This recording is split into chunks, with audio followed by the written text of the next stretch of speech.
I'm Karen Barron. I'm your Allied Health Education Manager. On behalf of Dr. Valdez, Christina Martin, and the Planning Committee and exhibitors that we have here today, I would like to welcome you to the 11th Annual Clinical Pathology Symposium.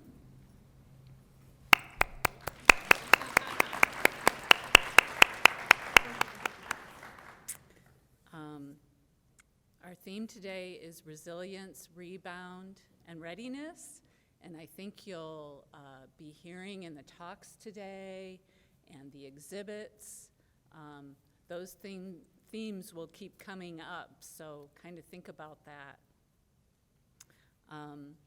We're glad you're here to learn and connect and celebrate the amazing work that we do every day. A comment on PACE credit. The sessions at today's CP Symposium are approved continuing education in the clinical laboratory sciences by the ASCLS PACE program. PACE-approved programs are accepted by the ASCP Board of Certification for CMP recertification. The CE organizer may be used to document attendance, obtain a certificate, and claim credit for participating in these sessions. Both ASCLS members and non-members may create an account with CE Organizer. A unique session code will be announced at the end of each session, and this code is used to claim credit. Instructions are available at the check-in desk, so you can get a paper about that at the desk if you haven't already. Deadline to claim credit in CE Organizer is May 9th. But if you miss that deadline, you can still directly claim credit in your CMP program. First of all, I would like to introduce Christina Martin, Director of Operations for Clinical Pathology, and Chris Rigney, Director of Operations for Anatomic Pathology.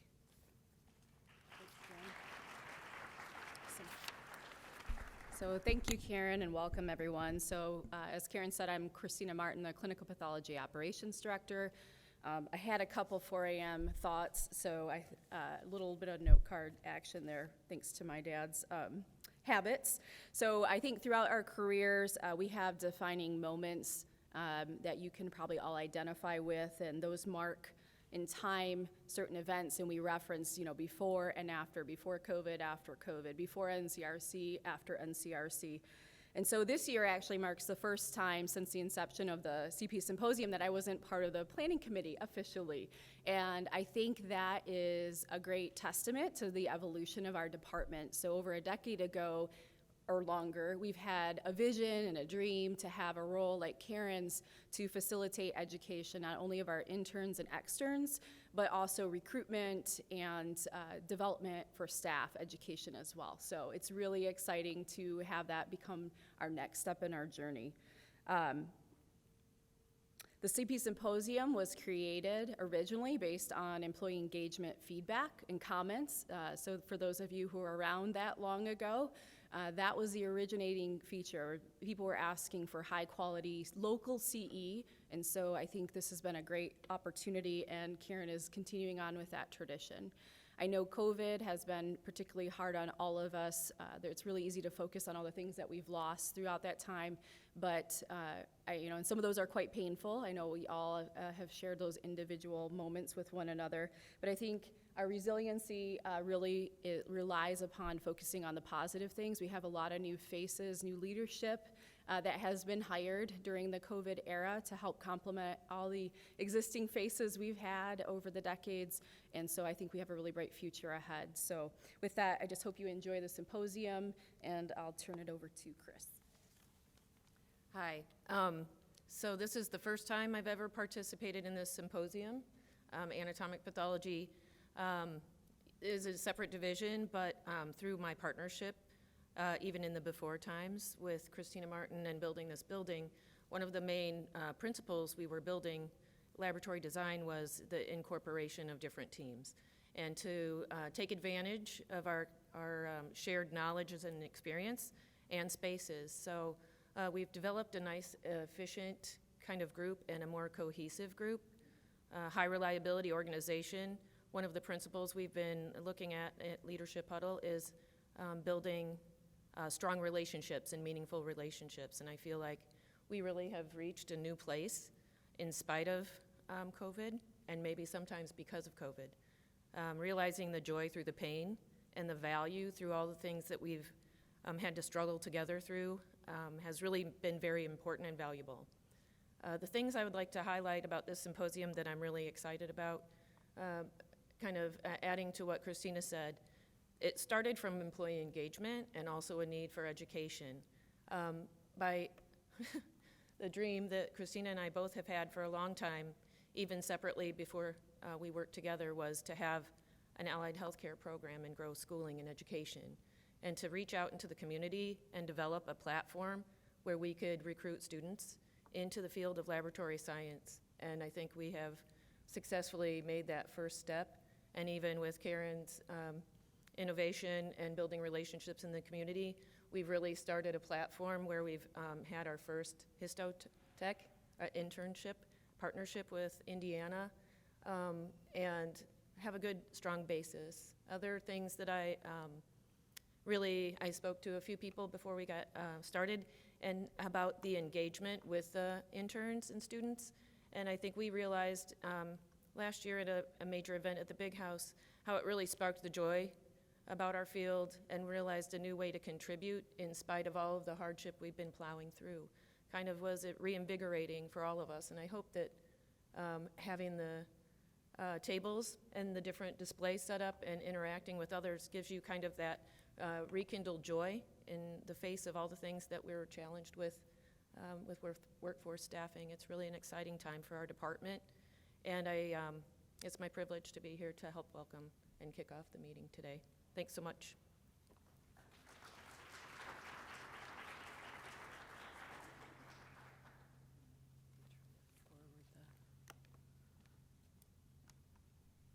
Okay, all right. So you may recognize Dr. Kelcey Stratton. She's been on many different videos that we've received, especially during the COVID era. She's the Program Manager for Resilience and Wellbeing Services and Clinical Associate Professor in Psychiatry here at the University of Michigan. Her current work focuses on developing programs and strategies to enhance well-being for faculty and staff. She's a licensed clinical psychologist and has interests in the areas of stress and resilience, trauma-informed care, mindfulness, and the use of narrative and reflective practices. Prior to coming to U of M, Dr. Stratton lived and worked in South Africa for several years, where she served as a mental health clinician and consultant to the Peace Corps volunteers and medical providers in over 65 countries. She also has worked as a clinician and researcher in the VA health system, where she has focused on post-traumatic stress concerns among veterans. So please join me in welcoming Dr. Stratton.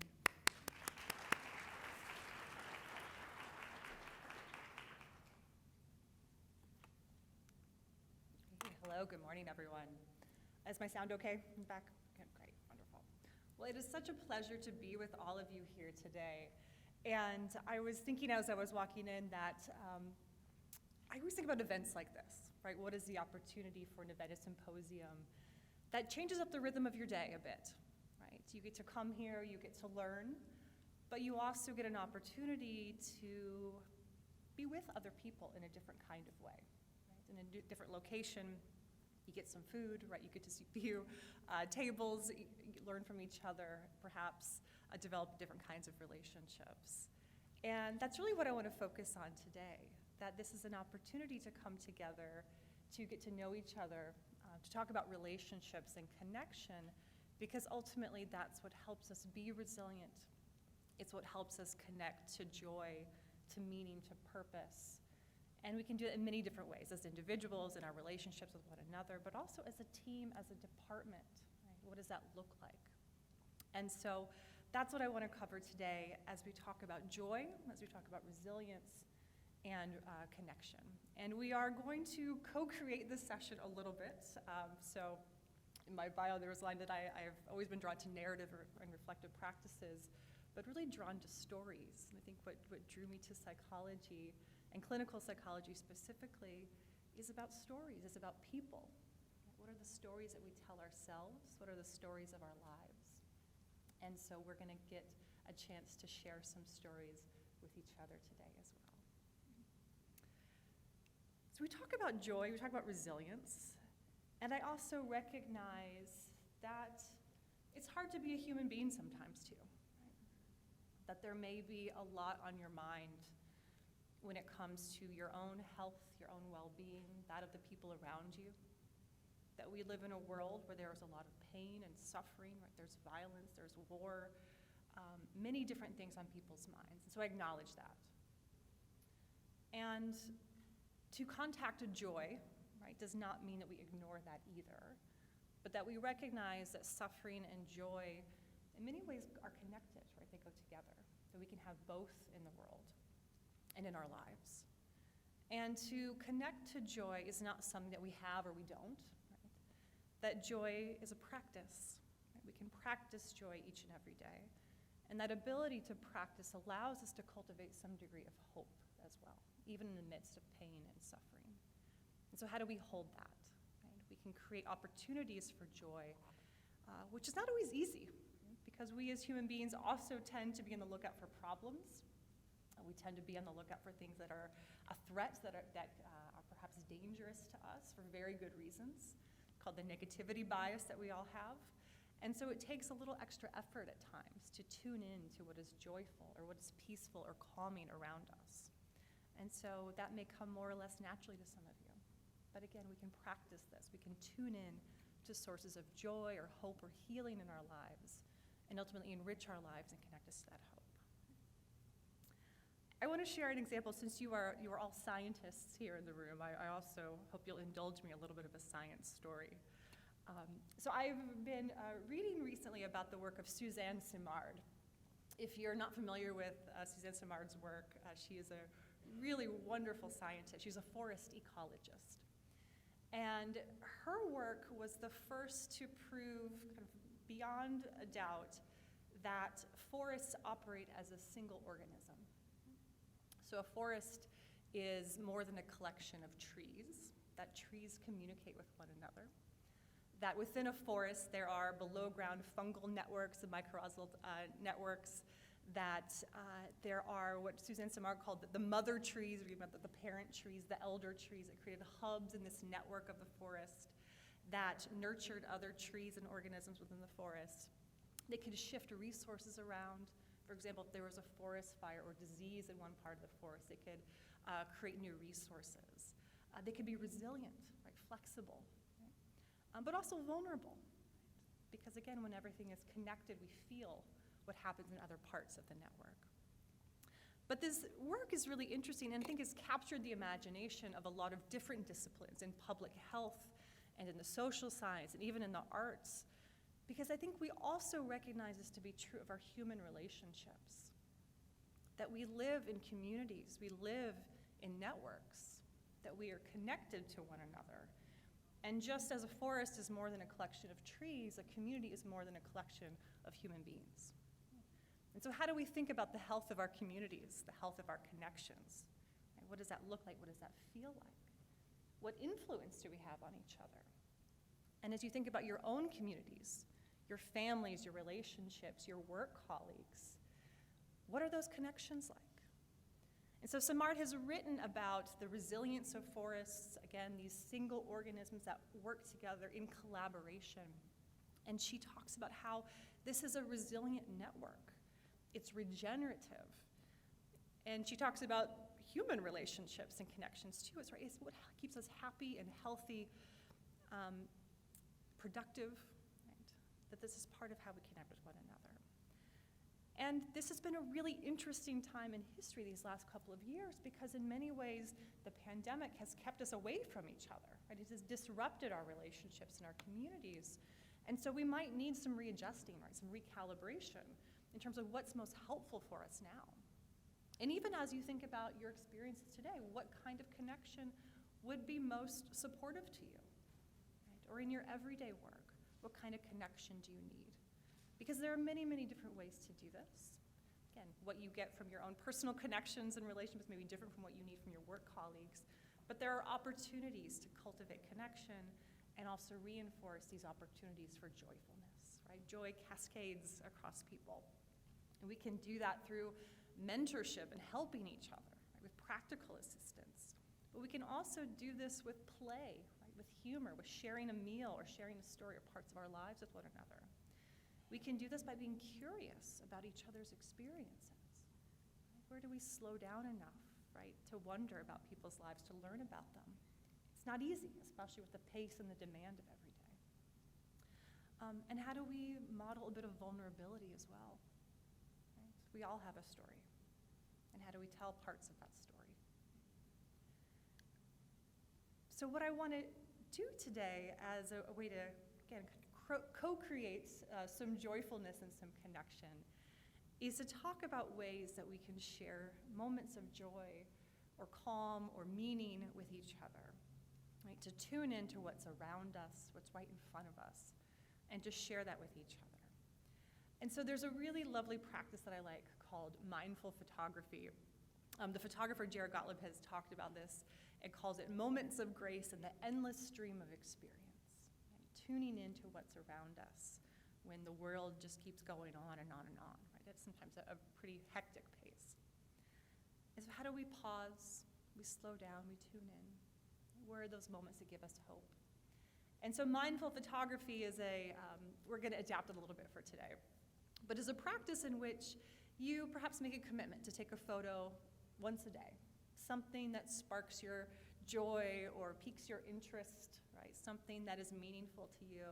Not to overthink it, most of us have a camera in our pockets, right, and with our phone, but you can do this however you would like. And to keep a record of images if you'd like, but many ways to do this, things that give you joy. It's also related to a very well-known practice called the 3 Good Things, which is a kind of a gratitude journaling practice, which is a really wonderful practice that has been studied time and time again and has been shown to decrease depressive symptoms, to increase our happiness. You do it for 2 weeks, and even up to a year later, you're still seeing the benefits of it, which is essentially a practice of tuning in to good things in our lives. So we're gonna adapt this today, and I hope you all received a prompt before you attended today's session, but if you don't have anything prepared, that's okay. We'll have a couple minutes to do this. But what I asked you to consider is to share a photograph of something that restores you. And so if you have a photo ready to go, you've thought about it, you have something ready, that's wonderful. I'll give you a couple minutes if you have a phone with a photo album on it, if you'd like to scroll through and find a photo that fits this prompt, something that restores you. We'll give you just a moment to do that. And again, this is all voluntary. You don't have to share anything, that's okay. But think about something, if you would like to share a story of an image that is restorative to you. And what we'll do is we're going to tell some stories together about these images, just with the people at your table. Okay? And I do have a few people who have volunteered to provide an example of this, because I think it's helpful to see an example. So you can listen to these stories, maybe as you're doing it, you can look through your phone, you could find a photo if you'd like to share this story. And I will also say that if you're at a table with maybe 2 people, you might consider joining another table with another couple of people. Sometimes it works nicely if you've got maybe a minimum of 4 at each table.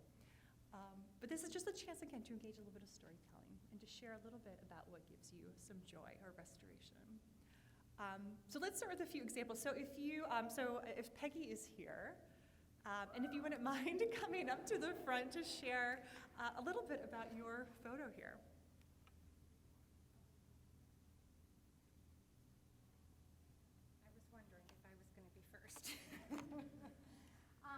This photo was taken in 2020, okay, and everybody knows what was happening in 2020 was COVID. I'm in microbiology, and COVID was very, very stressful. We were getting hundreds of samples a day, and many of your departments had people come and help my department because it was just so overpowering. It's very, very stressful. The employees that worked in our molecular team were very, very stressed. And when stress is in your department, the supervisor feels it very much as well. And so I find my joy by going out into the woods. And this is how I made it through a lot of that stressful time, was going hiking in the woods with my friends. And during that summer, my girlfriends and I hiked the entire Waterloo Pinckney Trail from beginning to end, in pieces. But anytime I go into the woods, it just gives me peace and helps de-stress and get rid of that pent-up feeling of anxiety. And so I have a quote that I have on the front of my daily planner that says, "Into the woods I go to lose my mind and find my soul." And that is exactly how I feel whenever I go out into the woods. And so the picture I was going to share at my table was, guess what? Walking in the woods. So, thank you. Yes, thank you so much.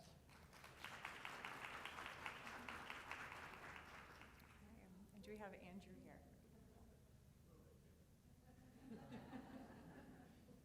Joy takes many forms. All right. So this is a picture of Max Verstappen driving for Red Bull Racing in 2022 at the French Grand Prix. When the pandemic hit, right, we were all home trying to find things to do, and I stumbled upon Drive to Survive on Netflix. And so, like we all probably have done, binged that entire series and found a passion dormant inside of me that I didn't think existed, because I previously thought, what a waste of resources.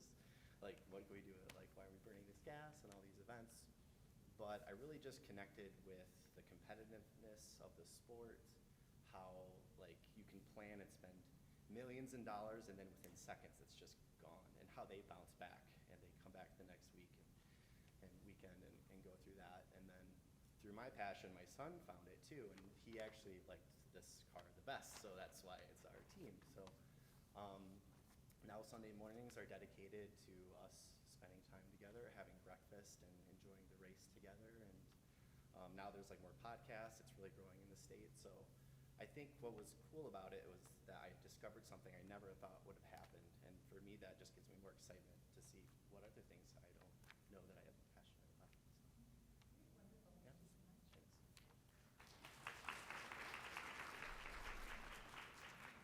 And do we have MJ?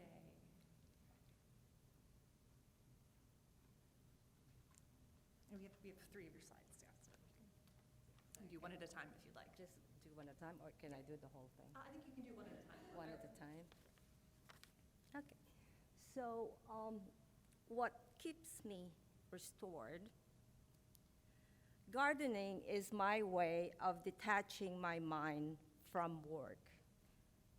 The gardening routines that I do, like preparing the soil, preparing your plants, planting, weeding, watering, tending, and harvesting are not as taxing to the mind. Our lab work requires more brain power. Our lab work requires more critical thinking to deliver quality results in a timely manner. Gardening to me is very gratifying. You plant, you tend, you harvest. I get to enjoy freshly picked, can we put the other? No, the garden. Oh, my vegetable garden. We didn't have my vegetable garden. So I have a vegetable garden and also a flower garden. So, like I said, gardening is so gratifying. You get a freshly hand-picked produce from your garden, your tomatoes, and it's just right there from your garden. I cut flowers and bring them inside the home to enjoy. And being under the sun, I get my free dose of vitamin D. You heard vitamin D is good for you, right? And while gardening, it's fun to watch the bees humming around the flowers. I get to see, on occasional times, some hummingbirds enjoying the nectars from the flowers. There are many colorful butterflies dragonflies that comes through the garden. I live right by the Hudson Mills, and some of the milkweed have transferred into my backyard. And you know, the milkweed, the monarch butterfly comes into my garden, and I get to enjoy them, and it's fun to watch.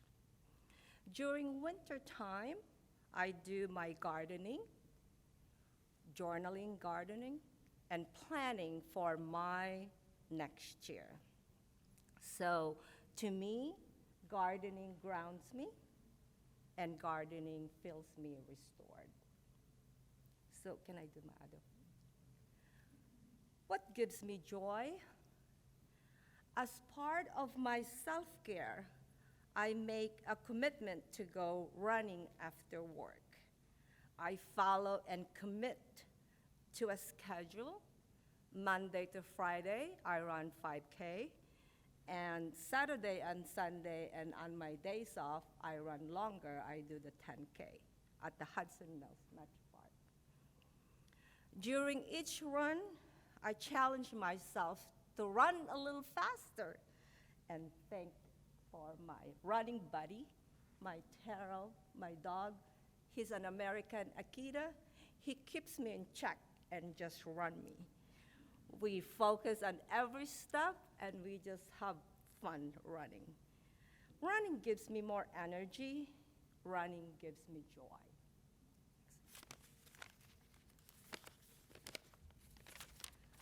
So,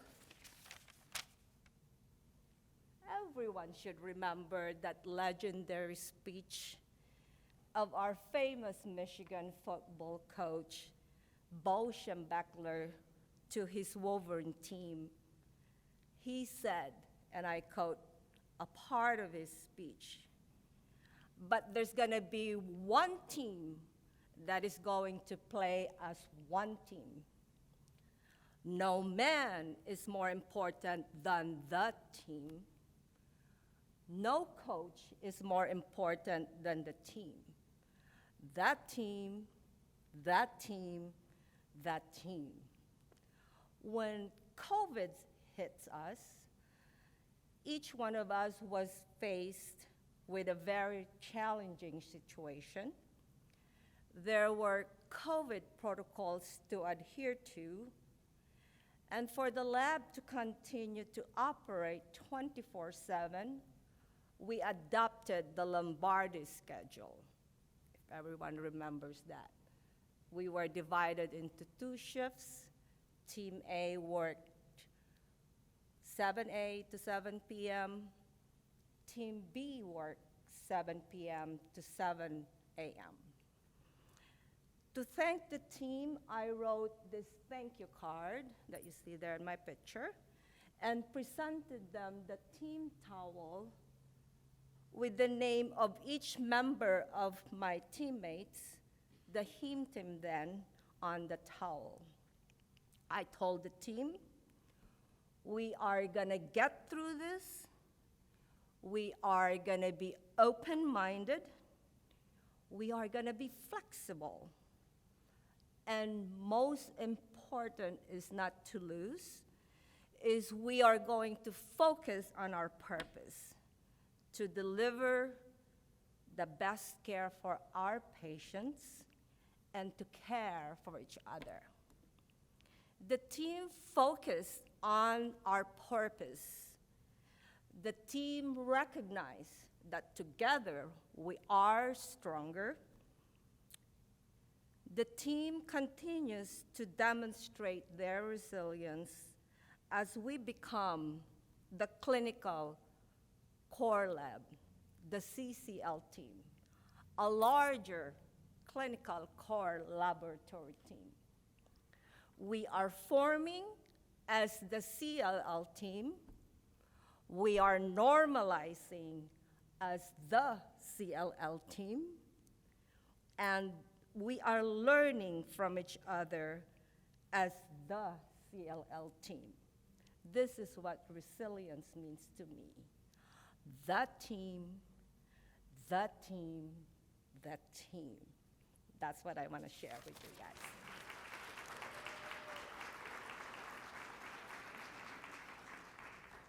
Thank you so much for sharing those stories. And we're going to take some time now. I'm going to turn it over to you to have a chance to share a story that you would like. So just with the people at your table, again, you may know the folks at your table well. These might be new friends, colleagues that you're meeting. That's okay. And again, if you would like to share a photo and tell a story, I'm going to give you about, let's say, 15 minutes or so, 10, 15 minutes or so to do that. And these are some questions you can use to tell your story.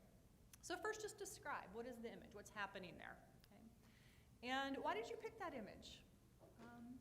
What does that photo mean to you? And then what kinds of emotions or thoughts does that photo bring up for you? So again, this is completely voluntary. Just share what you would like. If you want to take a couple moments to look through your photos, and whenever you're ready, please do that, and then we'll come back together and we'll wrap up. Okay, everyone, I think we'll give about 1 or 2 more minutes to wrap up your stories. So if you haven't had a chance to tell a story yet, we'll do that again. We'll come back together as a group in another minute or 2.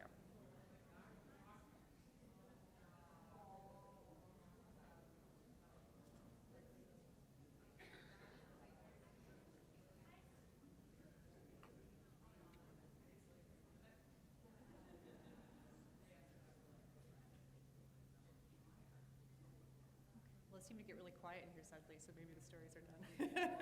Okay. So I just wanted to, and I know that maybe if maybe 1 or 2 people wouldn't mind coming up here, but I'm curious what this was like for you. You know, what reaction did you have to hearing these stories or to your colleagues' photos? Did you learn anything? Were there themes at your table around what restores people or gives them joy? I would love to hear from maybe 1 or 2 people about what this exercise was like. Yes, please. Would you mind coming up? I think we have to have the microphone. I know, I'm sorry. Thank you.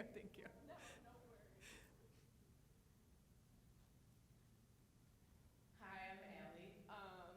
We all love our dogs so much, so that's where we took pride in our conversation. It was funny because we were like, oh, maybe we should talk about our significant others or our kids, and we were just all like, dogs. So that's where we sparked our joy, and it's just funny that we all have that in common. Great, wonderful. Thank you. Any other thoughts, any other themes or surprises? Yes, would you mind coming up? Thank you.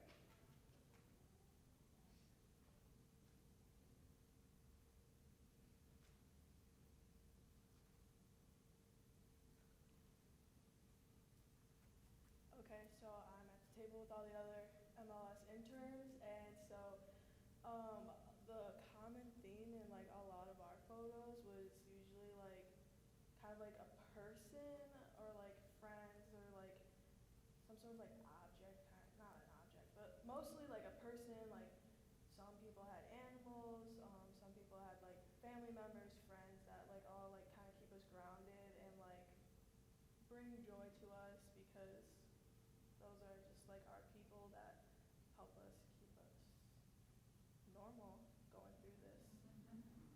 So yeah. Thank you.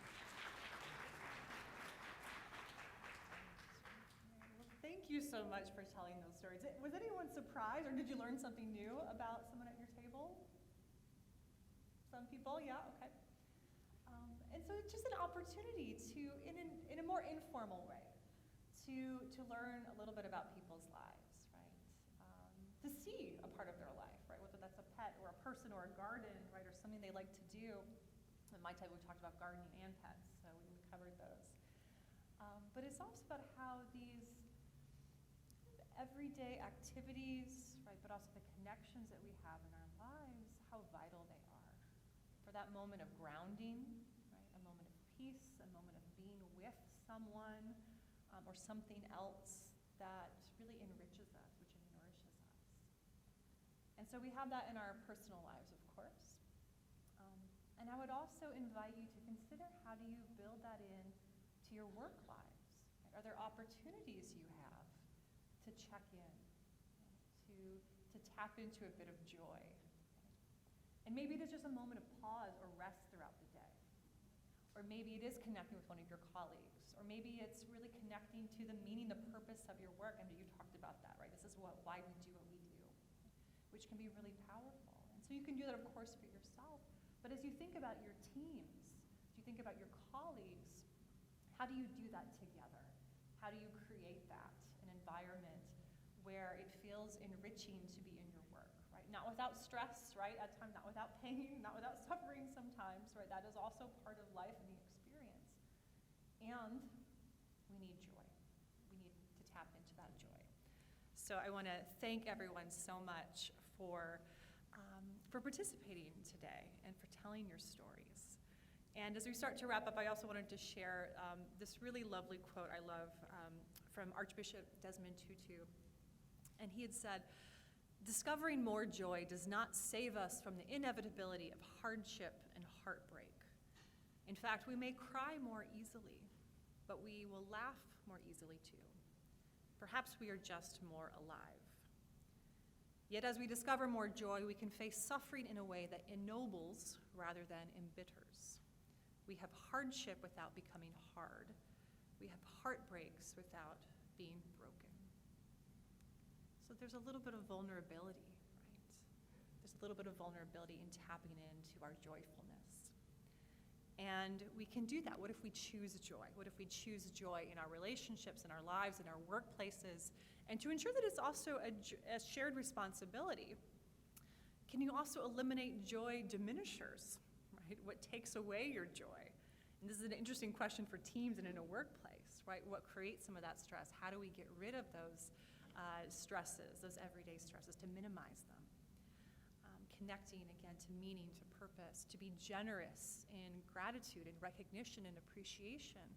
I know teams who start all of their staff meetings or their huddles or other opportunities to come together with just a few moments of thanks, of kudos, right, of appreciation, to really build that into the routine of the day.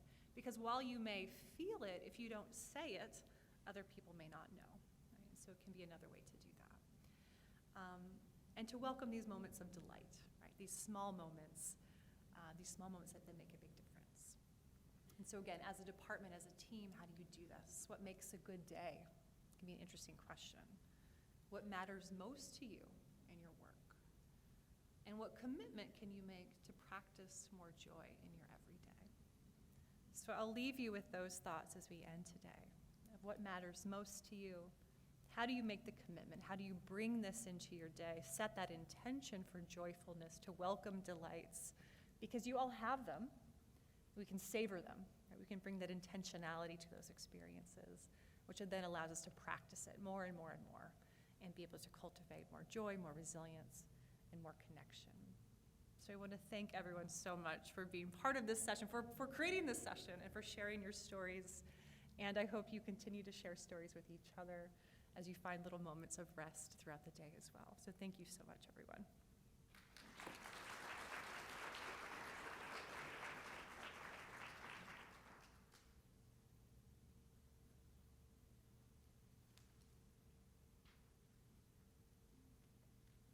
Thank you so much, Dr. Stratton. Do we have any questions for Dr. Stratton about implementing some of these ideas in our laboratories? If there's any questions, it made me think about the mindful photography and trying something like this with our teams back in the labs. So thank you again very much. The session code for your PACE credit is 4230. So that's 4230. If you're taking any photos here of the exhibits or the activities today and you'd like to share those, if you tag UMich Path, then that'll be on our Instagram, Twitter, sharing. The communications team has a green screen set up today, so you can get your photos taken, and with the Saved by the Lab backdrop, or you can apply any backdrop that you wanted to for your photos. So take advantage of that. Please enjoy the food and the exhibits. And our next discussion, our next speaker will be Dr. Aubrey Gordon at 11:30. So we'll see you back there then. Thank you.